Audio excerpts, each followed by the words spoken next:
Така, хора, продължаваме с втора част да избираме букви, да слагаме, да си не се падат дрехи и подарък си.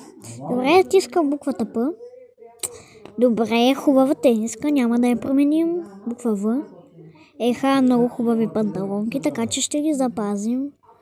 Буква И. Много са яки. Добре, слагам сега буква П. Чорапи много са яки. И буква С. Оха, интересна шапка. Добре, явно сме готови. Много бързо сме направихме готови, така че добре. Не е проблем. Еха, тортата. Като на предишното видео, ако не сте гледали, не сте го гледали. Добре, почвам от начало. Слагам буквата Г. Добре, става. Сега променяме. Добре, променяме го на тук. Слагам буква Д. Май ще ги променяме.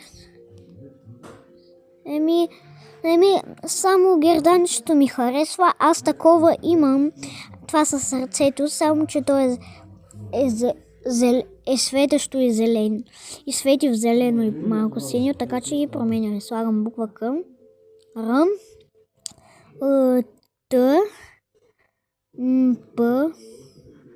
И за последно ще слагам буквата З. Еха, добре става. Добре, някаква зърнена закуска, която аз ям зърнена закуска. Приличат ми на тези на как да ги кажа, забравяйки, така че няма значение. Добре, слагаме го тук. Слагам буква една, която не я знам пак. Не. Не. Ще променяме всичко отново, май. Чакайте. Слагам буква Б. Загащите. Защото тенскът ли ни харесва, ама без да ме интересува. Я сложих и без да разбера. Буквата Д, буквата Г, буквата Р и буквата П. Не знам какво се случи. Добре, готови сме.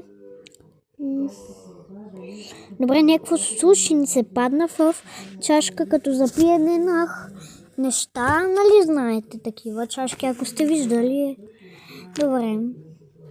Добре. И така да си напишем името.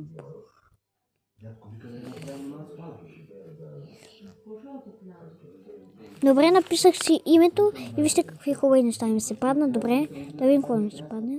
Супер! И това беше от мен. Ако искате още такива видеа, се абонирайте за канала ми.